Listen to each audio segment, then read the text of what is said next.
Right. So yes, the sutta for today, well, the two suttas actually, it's Samyutta Nikaya 45:24, and then the other one will be Anguttara 5:57. So it says, this one's very short. It says, at Savatthi, the Buddha was addressing the bhikkhus, and he said, "Bhikkhus, whether for a lay person or for one gone forth, I do not praise the wrong way.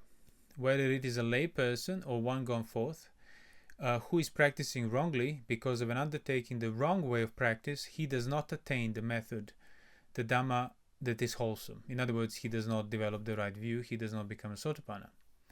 And what bhikkhus is the wrong way? It's the wrong view, wrong intention, wrong speech, wrong action, wrong livelihood, wrong effort, wrong recollection, and wrong composure.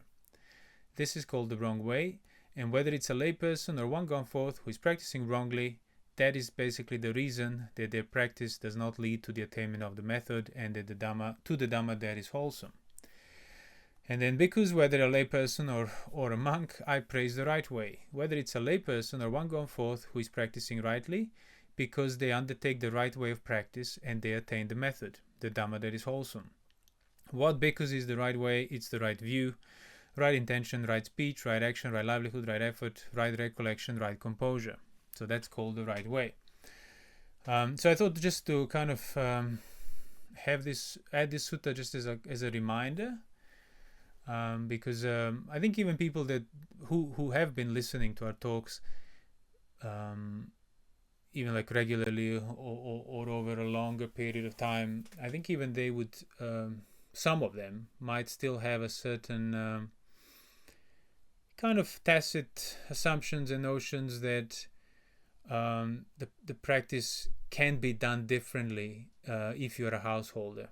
So if you can't ordain for whatever reason, you might feel like, well, I just can't help but be excused from certain requirements. And this sutta just cuts through all of that and says it's simply not the case.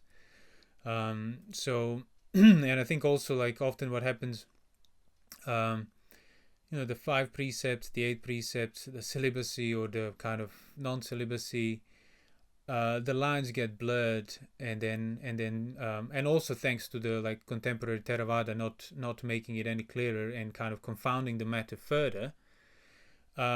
Many people would even read this sutta where it clearly talks about the Noble Eightfold Path, that it's the same for monks and lay people without the difference.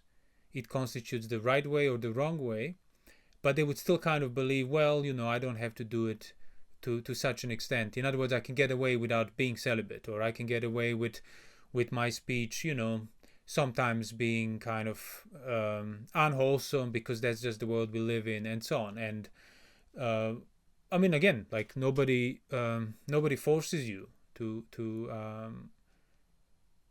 follow the Noble Eightfold Path, or try to, or not. But if your goal is to practice the Dhamma, then there is no other way around it. So it's like when the Buddha lists what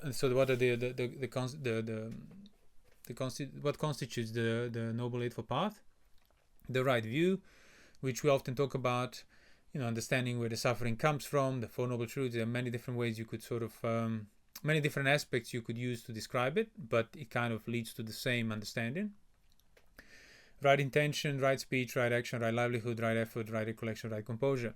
So like right intention, like right thought, right intention was always defined as intention of non-sensuality, intention of non-ill will and non-cruelty. So consequently, that means that the wrong intention is the intention of sensuality. So if one is not practicing the right intention, one is away from the path. One will not be able to attain the method, as the sutta says. And that's just to illustrate the point where people think like, I don't have to be celibate, and I can still practice the Dhamma in the right direction. It's like, if you cannot physically withdraw yourself from sensuality, mentally will be inconceivable. It will be inconceivable for you to be able to mentally not have a sensual intention if you are still physically engaging with it. As I said many times, the simile of the sticks, like if the sticks are still floating in the river, Well, no amount of your knowledge of how to light the fire can make any difference, because they're simply soaking wet.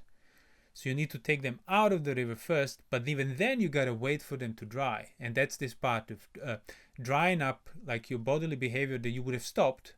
Now you have to dry up your mind in regard to it. And that's like this work that applies on the level of right thoughts, right intentions, right images, as we mentioned in our other talks on the channel.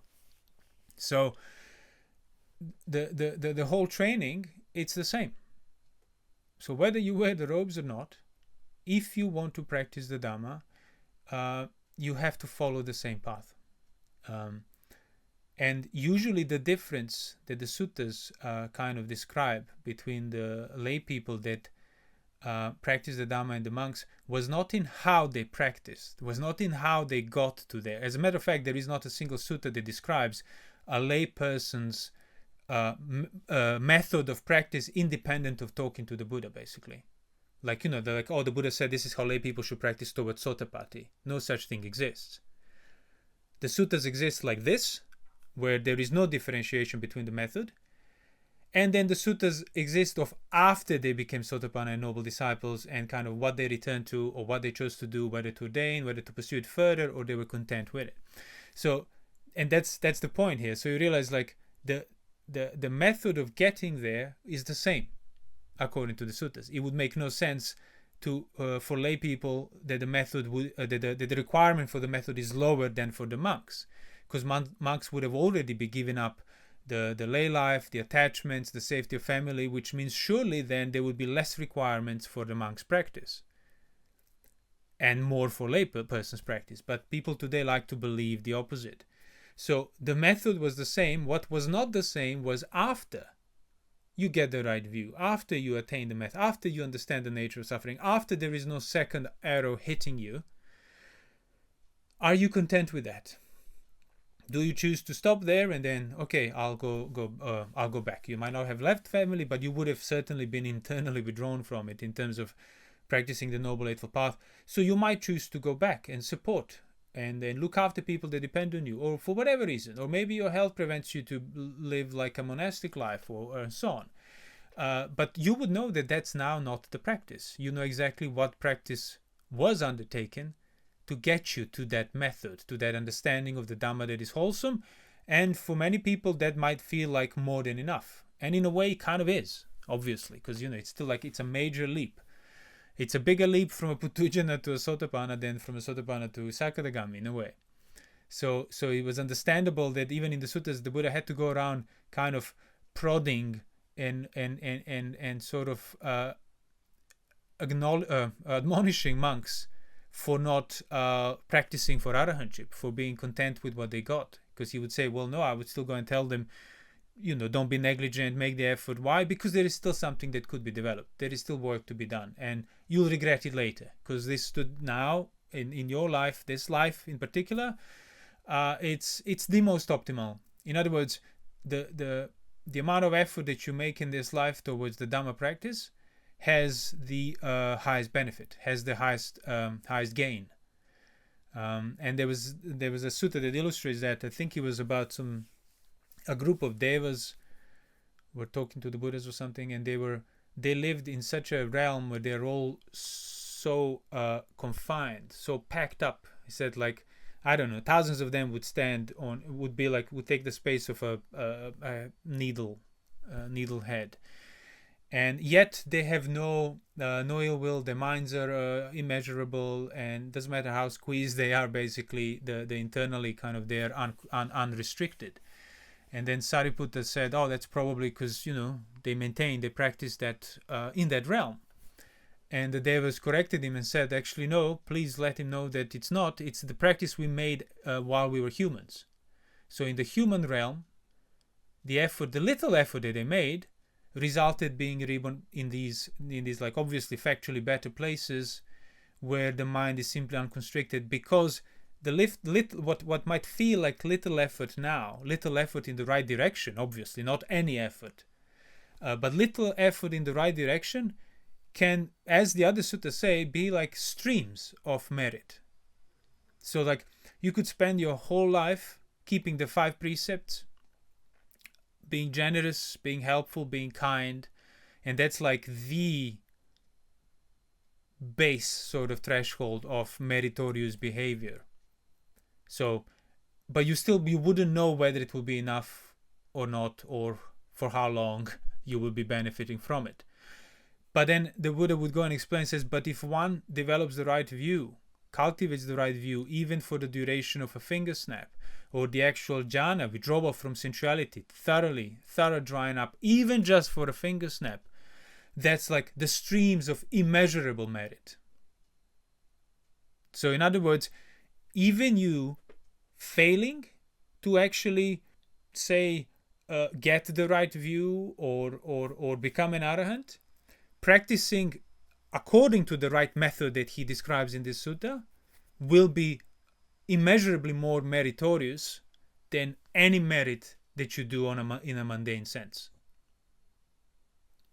So that's another kind of encouragement as to, well, even if I fail, my failure is higher than not even trying, basically, in terms of the pure merit. So that's for that sutta, and then kind of it connects. There's this the next sutta we want to do. So it's Anguttara 557. There's a part about the action, but we'll get to that.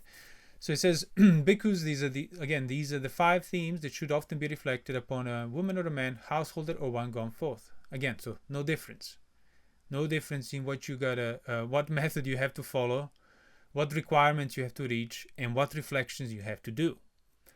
What 5? A woman or a man, a householder, or one gone forth should reflect that I'm subject to old age, I'm not exempt from old age. A woman or a man and a householder gone forth should often reflect I'm subject to illness, I'm not exempt from illness. The third one is I'm subject to death, I'm not exempt from death.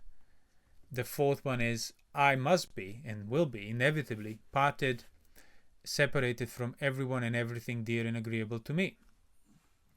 And then the fifth, it's I'm the owner of my actions, heir to my actions.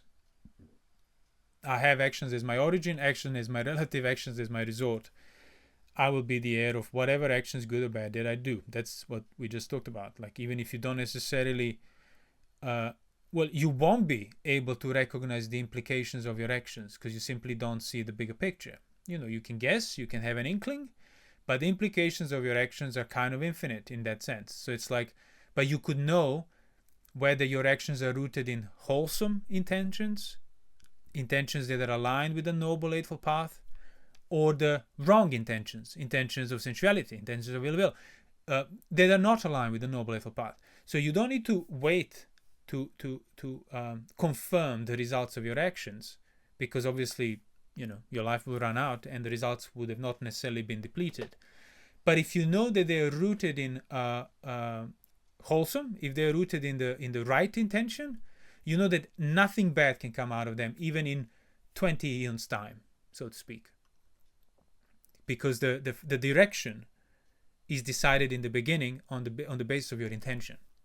So no intention that's rooted in unwholesome can result in wholesome. No intention rooted in wholesome can result in unwholesome.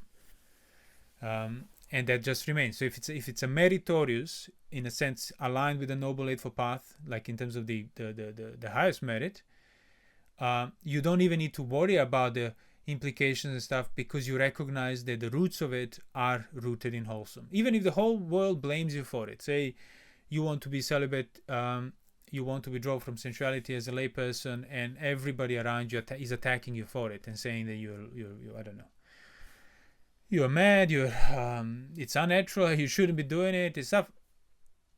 And even if you don't yourself do not see a direct benefit, if you have enough faith in terms of the practice towards the Sottapatti outlined by the Buddha, it will be enough to keep you doing it, and it will be meritorious in and of itself, because factually the mind, that wild animal, is not being polluted, is not being constricted more, is not being sent down the pathways that would then have these a lot kind of worse repercussions and implications, because when people act out of sensuality, they act out of a constricted context, constricted perspective, reduced perspective. And that's pretty much where all of the world's problems come from. I mean, there's that sutta, I think was the Digha Nikaya, where the Buddha says it's because of the sensuality that, I don't know, husbands fight with wives, with sons with mothers, sisters, kings in the end, like kings fight with kings and everybody else, basically. People resort to sticks, weapons, killing each other, lying, all it because of the sensuality, because of their desires. A single reason for it. So then the sutta continues, says, for the sake of what benefit should a woman, a man, householder, or one going forth reflect that I'm subject to age, I'm not exempt from old age? It says, beings in the youth are intoxicated with the youth, and when they're intoxicated with the youth, they engage in misconduct by body, speech, and mind. That's just exactly what I was saying. So you already start with a reduced perspective. You already start with a constricted context. You're not seeing the bigger picture, not because the bigger picture is sort of mystically hidden away from you or something.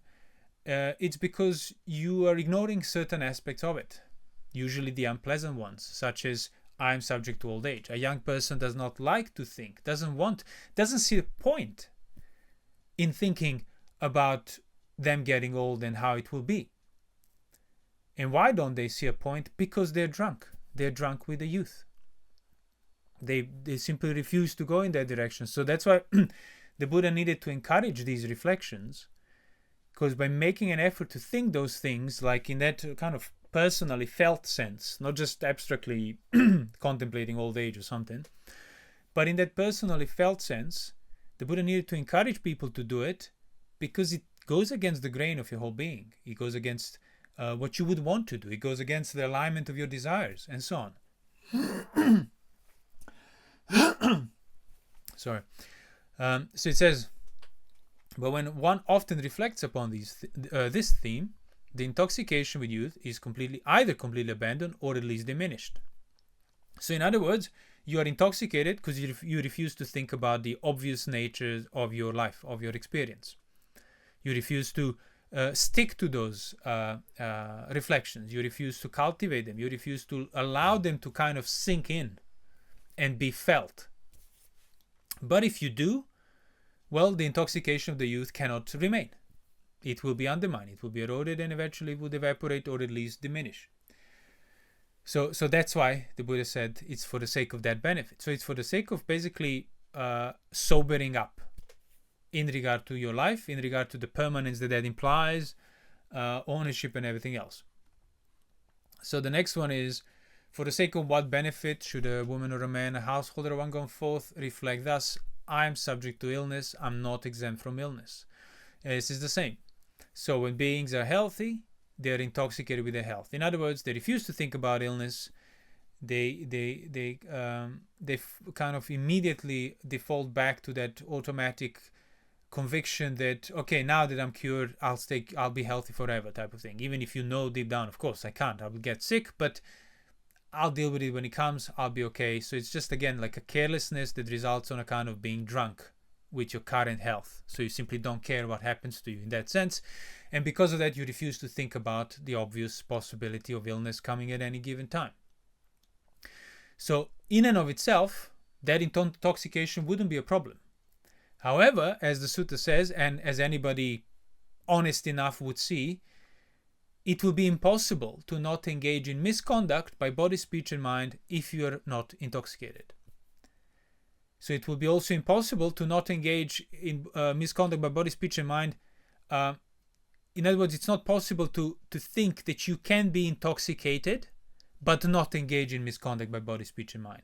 Intoxication automatically leads to misconduct. Whether you want it or not, intoxication will imply it, will carry it, will basically manifest it, the misconduct. So that's why you could be making all the effort you want to police your conduct. If you're not undermining the intoxications, you're not uprooting anything. Your misconduct is still there, the framework for it is still there, waiting, and sooner or later things will manifest through it. In other words, you're going to do one thing or the other rooted in it.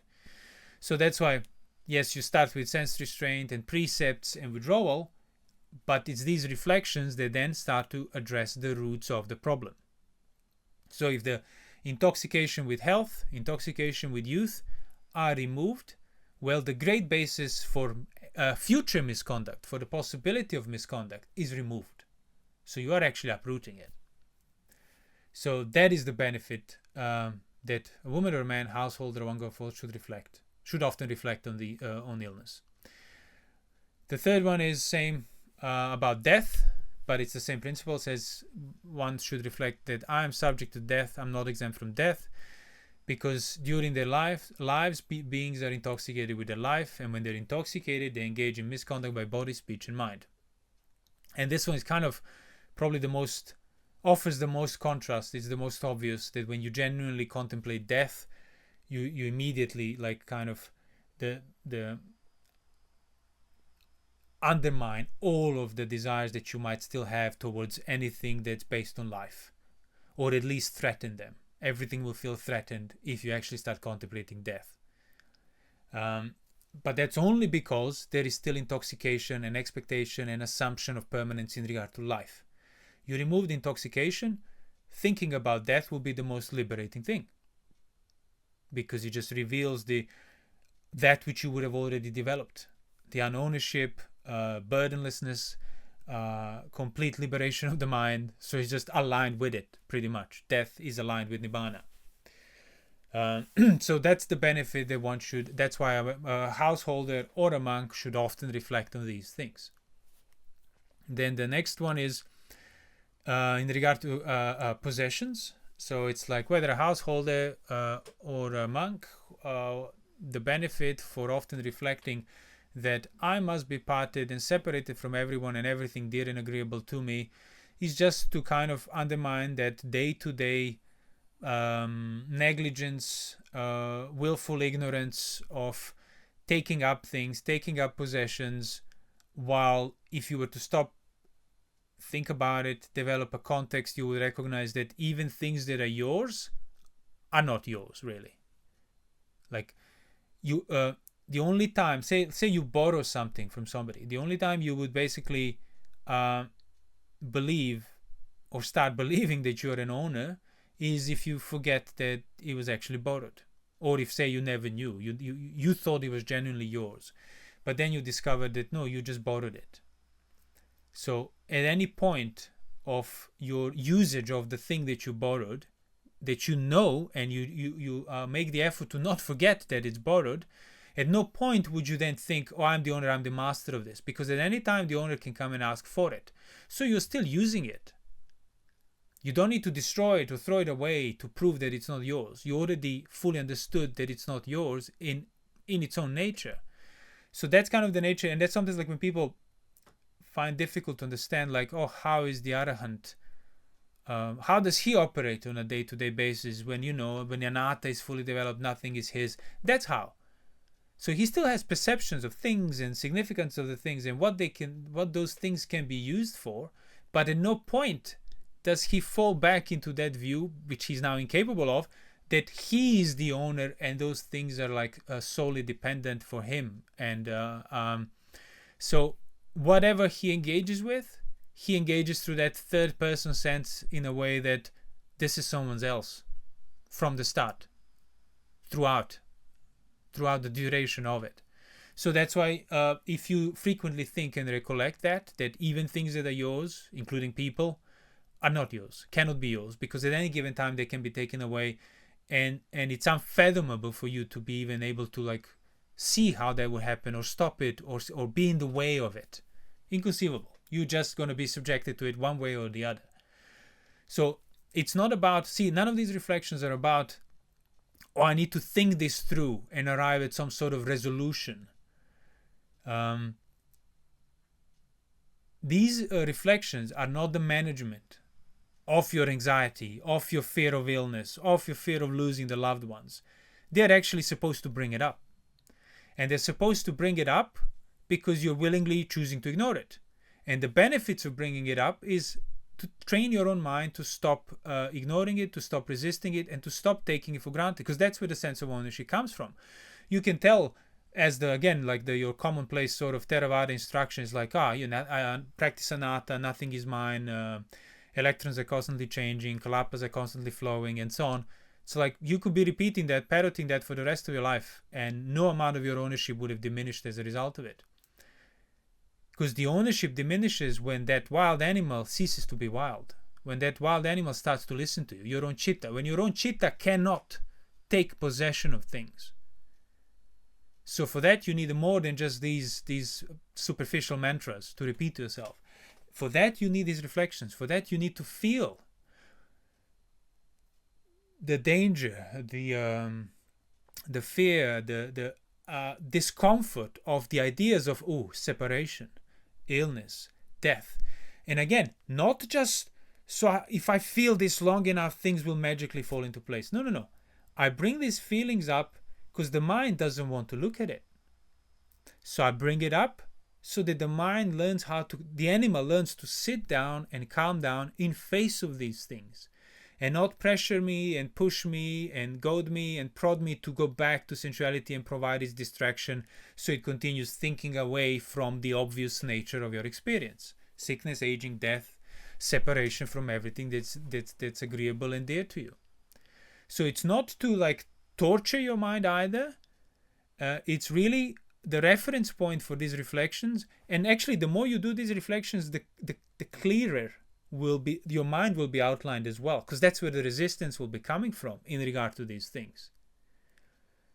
So that's why frequently recollecting this can lead to the right view in and of itself, obviously paired with virtue and the prior withdrawal from everything unwholesome you should have withdrawn, as the previous sutta said.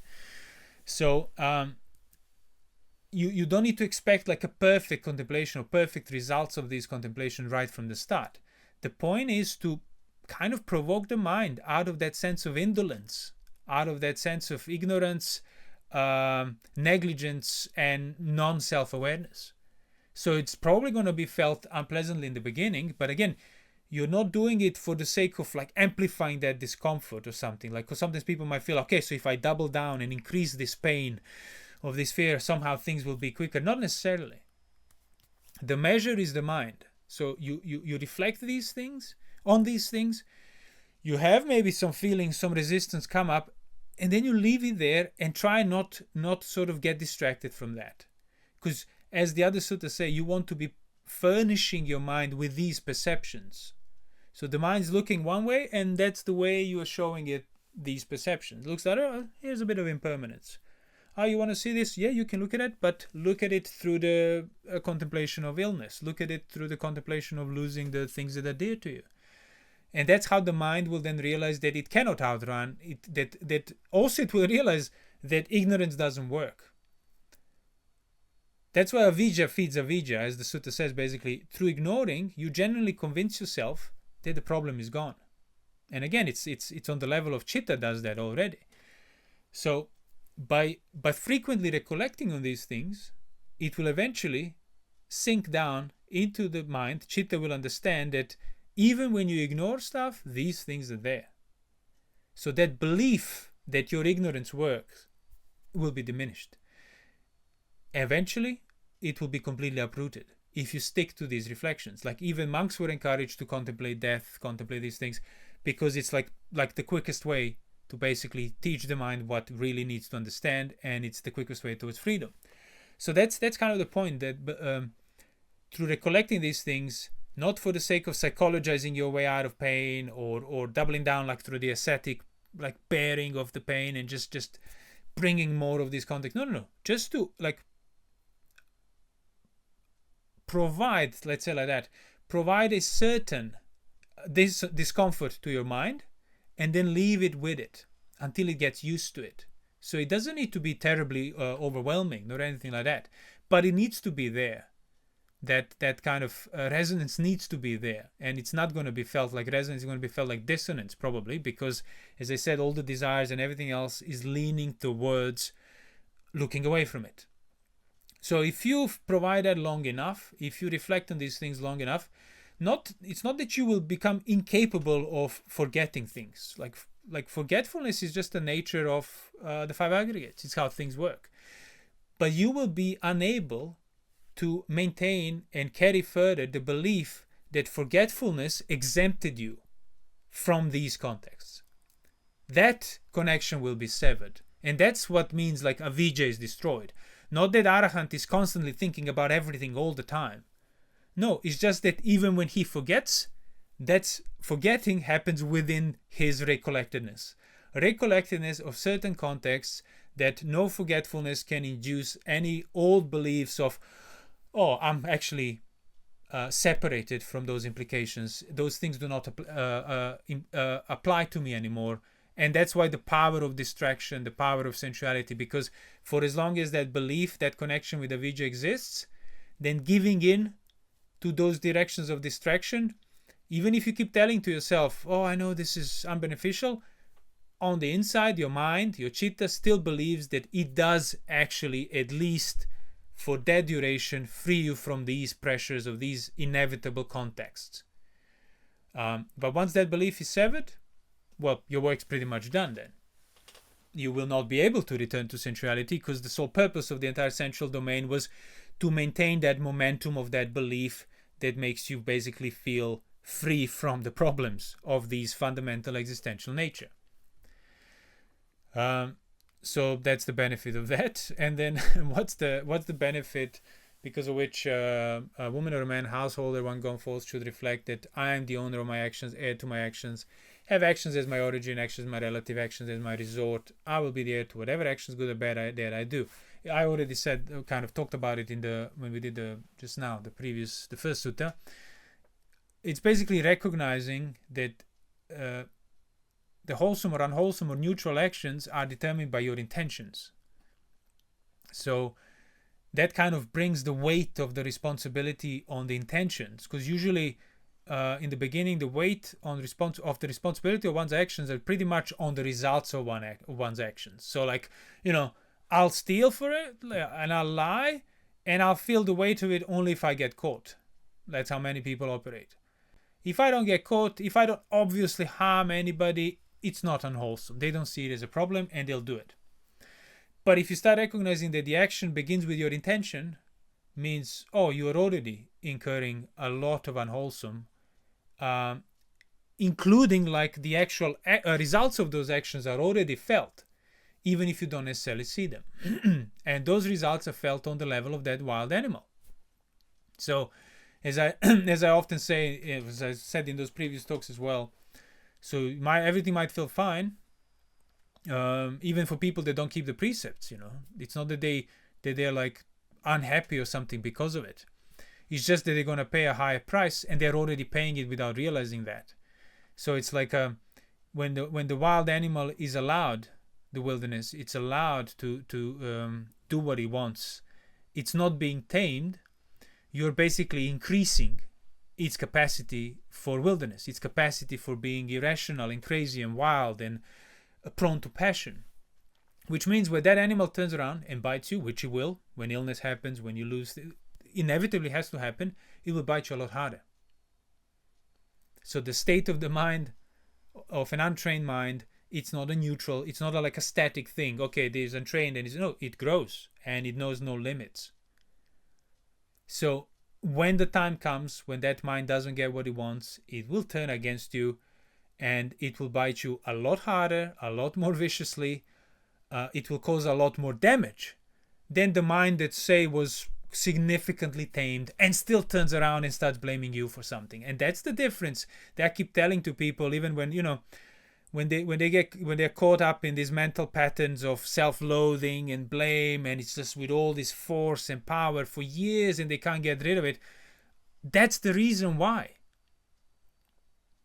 Because your mind has no respect for you, has been allowed in the meantime all this wilderness, all this access, so its bite got stronger, its force got even bigger.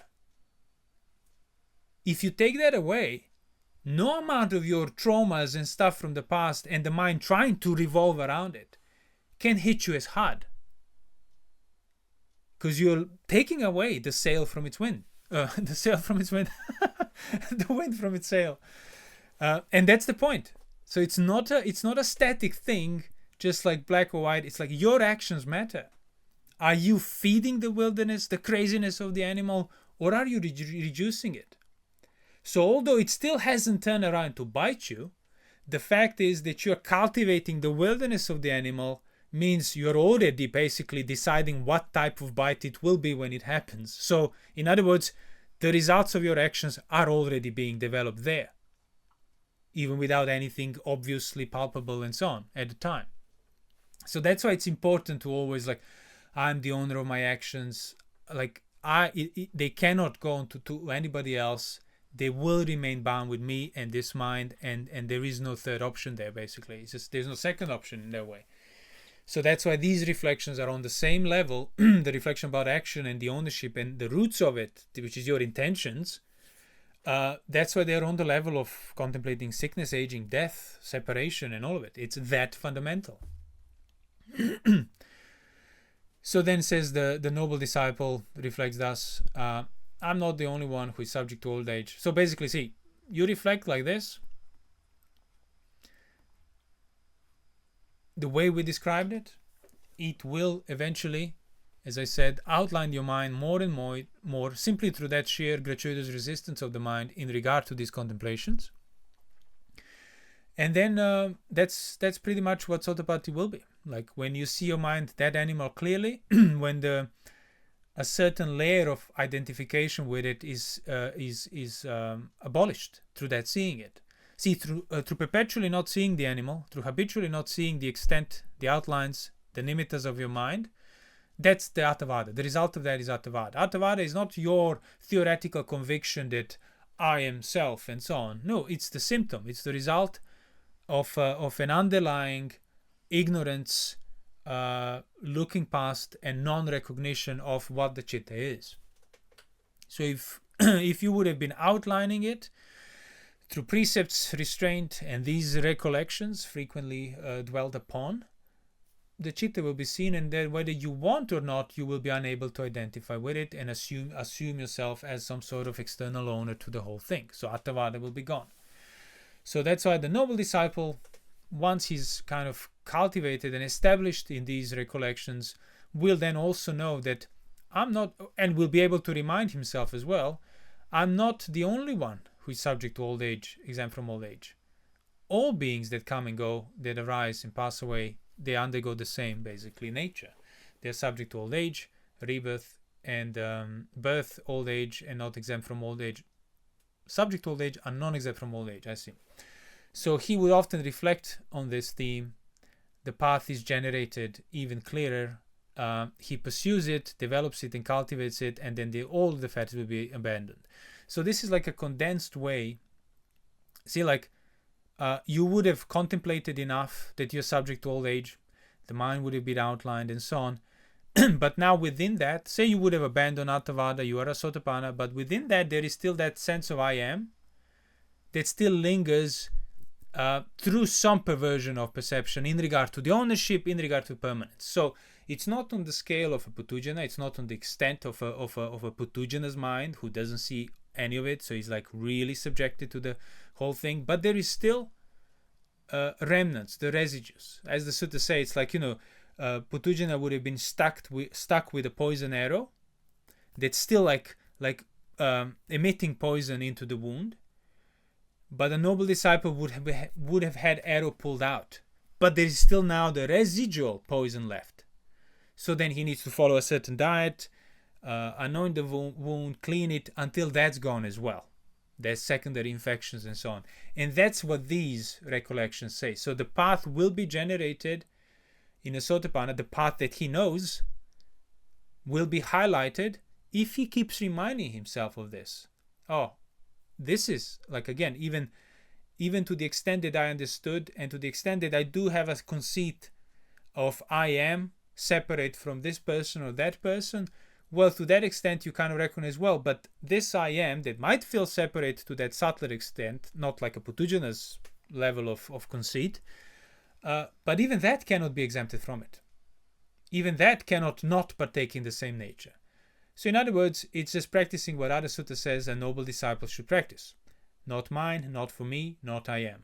And he reminds himself through these 4 or 5 aspects of sickness, aging, death, losing things that you're connected with, and that you are the owner of your actions. So I'm not the only one I'm not the only one subject to death. I'm not the only one who must be parted and separated from everybody. All beings that come and go. So no exception, basically. Not even like in terms of the human, just in any realm, in any shape or form, this is like inescapable. Which means any lingering conceit of I am, that to that extent I might be separate a little bit for a period of time, you're not. Even that's included in it. And that's what the noble disciple wants to be practicing, including the sense of conceit, the little desires that he still has left, and so on, re-including them into this context until it fully permeates all of the layers that are there that need to be permeated. And that's why then all the fetters will eventually be abandoned and the underlying tendency completely uprooted. So arhatship and complete freedom. So the sutta finishes with these verses saying, worldlings, putujanas are subject to illness, old age, death, and are disgusted by other people who exist in accordance with their nature. So they feel like quite to an irrational degree, in a sense, to like a degree of madness, they feel separated from the obvious things that they see others go through, and they feel disgusted with them. So that's how far gone the putujanas are. That's how exempt from those things they feel, that they actually feel justified in their disgust of that which is like they're partaking in. So obviously a noble disciple wouldn't be going that far, but then he should remind himself even further that even the slightest disgust with what I perceive in others, I must re-include myself in it. So until there is no conceit left, basically. So if I were to become disgusted with beings who have such a nature, that would not be proper. That would not be aligned with the path, basically, since I too have the same nature. So the Buddha says, while I was dwelling this, having known the state without acquisitions, without ownership, he overcome all intoxications. Intoxication with health, youth, life, and having seen security in renunciation means security in giving up sensual desires. Zeal arose in me, and I clearly saw Nibbana and recognized that he's incapable of indulging in sensual pleasure. That's what I said before. You frequently recollect these things, all those cover-ups that serve as maintenance of the belief in your avidya will become redundant, because you would have destroyed the belief in your avidya. Whether I ignore this or not, the context remains the same. The nature of what I'm subjected to remains the same. And then the whole purpose of sensuality is removed. And that's why it says, like, once he clearly understood that, he recognized that he's incapable of indulging in sensual pleasures, because again, the reason for them is gone. Relying on this spiritual life, never will I turn back.